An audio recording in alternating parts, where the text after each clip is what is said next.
लाहौर, जिसको बागों का शहर भी कहा जाता है, सिटी ऑफ गार्डन्स के नाम से मशहूर है, आजकल ऐसी परेशान कुन सूरत हाल से दो चार है जिसके बारे में हम आज बात करेंगे, और वो है स्मॉग। सब कॉन्टिनेंट का रीजन इसमें इंडिया में दिल्ली है और पाकिस्तान में लाहौर और उसके इर्द गिर्द के जो अजला हैं वो सारे इस चीज़ से मुतासर हो रहे हैं। स्मॉग कुछ 7-8 साल पहले स्लोली ऑब्ज़र्व की गई, उस तरफ इस तरह से तवज्जो नहीं दी गई, लेकिन अब ये इस कदर एक हैयत इख्तियार कर चुकी है, इंसानी ज़िंदगियों के लिए ख़तरा बनती जा रही है। ये जिसके बारे में भी रिसर्च भी एक रिसेंटली आई है कि अगर हम इस माहौल में 2 महीने अगर हम इसके अंदर रहें तो हमारी ज़िंदगी के 5 साल कम हो जाएंगे। ये वाकई सच भी लगता है। जिस तरह के ब्लैक पार्टिकल्स या पोल्यूशन जो एक तय हमारे सब कॉन्टिनेंट के रीजन में बैठ चुकी हुई है, वो वाकई ख़तरनाक चीज़ है और माहौल को इस कदर आलूदा कर चुकी हुई है कि वो ना सिर्फ इंसानों पे असर कर रही है, परिंदों पे, पौधों पे, इन सब चीज़ों पे असरअंदाज हो रही है। तो जो सबसे ज़रूरी चीज़ है, वो दुनिया इस तरफ जा रही है कि हमारा जो लाइफ स्पैन है वो बढ़े। जो रिस्क फैक्टर्स हैं, जो डाइट में चेंजेस हैं, हमारा इन्वायरमेंट है उसमें ऐसी चीज़ें करें। ग्लोबल वार्मिंग के ऊपर एड्रेस कर रही है दुनिया, और लेकिन हमारे यहाँ पे सिचुएशन ऐसी बन चुकी हुई है कि हमारी लाइफ स्पैन जो है वो एक रिसर्च के मुताबिक 5 साल कम हो जाएगा। ओवर द जनरेशन शायद ये टाइम बढ़ता भी जाए अगर इस पर बर वक्त काबू ना पाया गया। ये एक बिल्कुल एक ऐसी सिचुएशन है कि अगर आपको एक गैस के चैम्बर के अंदर बंद कर दिया जाए और उसके अंदर 1 से 1.5 करोड़ लोग मौजूद हों, जो लाहौर की सिचुएशन है इस वक्त, और उसमें बाहर निकलने का कोई रास्ता ना हो, आहिस्ता आहिस्ता वो लोग मौत के करीब जाते जा रहे हैं। ये बिल्कुल एक ऐसी सिचुएशन है, बहुत अलार्मिंग है। हम तो नॉर्मल लोग इसमें रूटीन में अपना काम कर रहे होते हैं, बाइक्स पे, बच्चे स्कूलों में, और सारी चीज़ें रूटीन में चल रही होती हैं, लेकिन ये अनकॉन्शियसली हमें अफेक्ट करती जा रही है। आपके ऑफिसेज़ में आपके कोलीग्स, आपके दोस्त, मिलने जुलने वाले रिश्तेदार, आजकल आपने देखा होगा गले ख़राब से, फ्लू से, चाहे वायरल हो, नेज़ल कंजेशन, नाक में जलन वगैरह, आँखों में चुभन, इन मसाइल से बहुत ज़्यादा शिकार हैं। कुछ लोग एलर्जी का शिकार हो गए हैं, कुछ लोगों को ख़ारिश वगैरह मसाइल शुरू हो गए हुए हैं। तो ये सारे स्मोक के इफ़ेक्ट्स हैं और हर बंदा इससे मुतासर नज़र आता है। पहले तो ये कहा जा रहा था लास्ट ईयर के 50% लोग जो हैं आबादी में वो उससे मुतासर होते हैं, लेकिन अब ये जो है वो 80-85% जो है मुतासर हो रहे हैं। बच्चों में ये हद इस तरह से ख़तरनाक है कि बच्चों में निमोनिया की शरह, जैसे हम कह रहे थे कि पिछले कुछ अर्सा पहले हमने बताया था कि खसरा वगैरह और ये चीज़ों से भी मुतासर हुआ है पंजाब के कुछ एरियाज़, तो लेकिन अब निमोनिया की शरह जो है बच्चों में बहुत बढ़ती जा रही है, और इसकी एक बहुत अहम रीज़न बिल्कुल स्मोक है। जैसा कि मैंने बताया कि पिछले 7-8 साल से हम एयर की क्वालिटी को इस तरह किसी ने मेज़र करना शुरू नहीं था किया, और ना ही किसी ने इस तरफ तवज्जो दी थी, और जो इसके पॉजिटिव एजेंट्स हैं उसके बारे में भी हम बात करेंगे कि वो क्या क्या हैं। अब एक चीज़ इसमें एक मेजर जो WHO के अकॉर्डिंगली और एनवायरमेंटलिस्ट यूज़ करते हैं वो एयर क्वालिटी इंडेक्स है।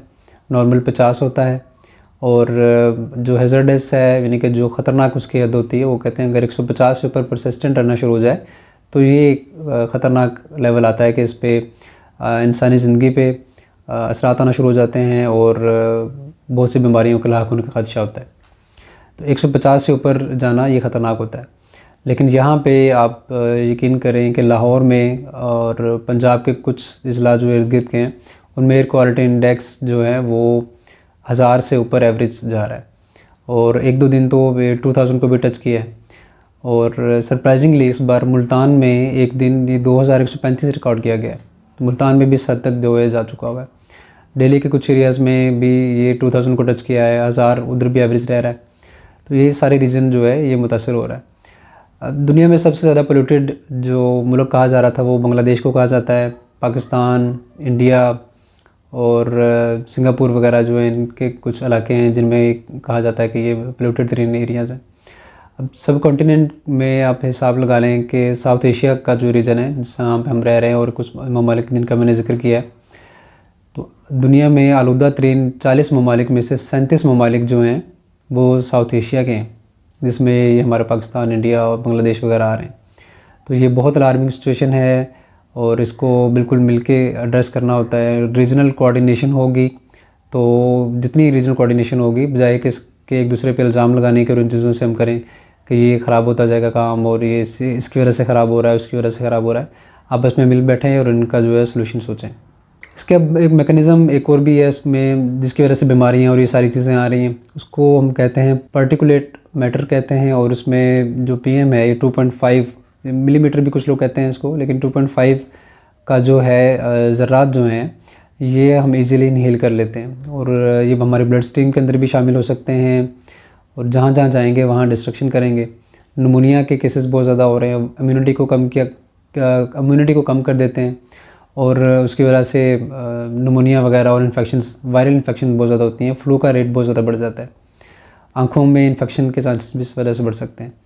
तो ये एक किस्म का पोल्यूटेंट जो है वो ये सरायत करता जा रहा है और नुकसान करता जा रहा है।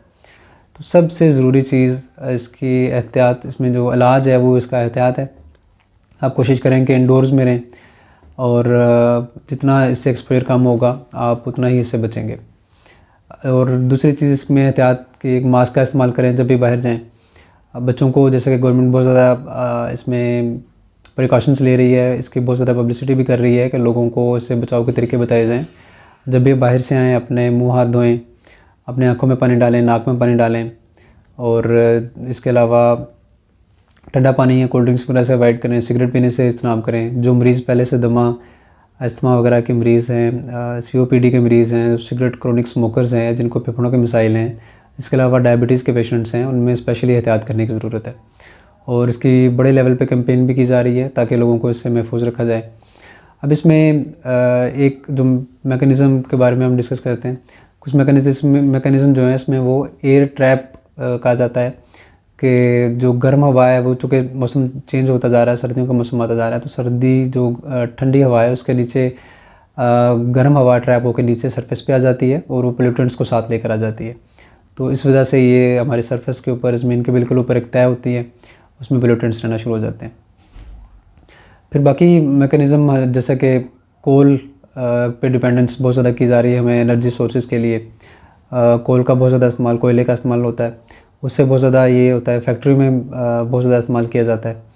फिर व्हीकल जो पोल्यूशन है, धुआं छोड़ने वाली गाड़ियाँ, उनका जो है वो बहुत ज़्यादा इसमें रोल है। और एक जिसका 10 से 15% फैक्टर जिसका नाम लिया जाता है वो फसलों को जलाना है। सब कॉन्टिनेंट इंडिया, पाकिस्तान के पंजाब जो है वो ज़रखेज़ हैं ये दोनों, और इसमें ज़राअत का बहुत ज़्यादा अमल दखल इस हिसाब से कहा जाता है कि फ़सलों को जलाया जाता है ताकि अगली फसल जो है उसके लिए तैयार किया जाए ज़मीन को। तो ये बड़े लेवल पे जब जलाया जाता है तो उसमें भी ये वाला जो है एलिमेंट जो है पोल्यूशन का और ये स्मोक का ये एक जन्म ले सकता है। तो मेन एहतियातों में और इन चीज़ों में जो प्रिकॉशंस हैं उसमें ये भी है कि गवर्नमेंट के ऊपर बैन कर रही है, जो धुआं छोड़ने वाली गाड़ियाँ उनके ऊपर चालान वगैरह किया जा रहा है। तो मेन इसमें गवर्नमेंट के लेवल पे करने की जो मज़ीद चीज़ें हैं वो एक तो रीजनल कोऑर्डिनेशन है, इसके अलावा क्लाउड सीडिंग, यानी कि मसनूई बारिश जो है वो बरसाई जाती है, जैसे कि चाइना में बरसाई गई, UAE में बरसाई गई। इसके लिए बहुत ज़्यादा जो है वो लागत चाहिए होती है, बहुत ज़्यादा पैसा चाहिए होता है। तो ये एक आंसर इसमें है। लेकिन इंसानी ज़िंदगी और जो भी असरात इसके हो रहे हैं, मुज़र असरात हो रहे हैं, उनसे बचाव के लिए ज़रूरी है कि ये किया जाए। पाकिस्तान में लास्ट ईयर भी इसका ट्रायल लिया गया था लेकिन वो वंस टाइम किया गया था, इसके 2 या 3 ट्रायल्स दिए जाते हैं तो फिर जाके कहीं ये कामयाब होता है। इसके अलावा कार कंट्रोल, पब्लिक ट्रांसपोर्ट को जो है वो स्ट्रेंथन किया जाए, लोग पब्लिक ट्रांसपोर्ट पे प्रेफर करें, ये ना हो कि हर बंदा आपने अपनी गाड़ी लेकर जा रहा है, तो इससे ट्रैफिक के मिसाइल्स भी जन्म लेते हैं और पोल्यूशन में भी इजाफा होता है।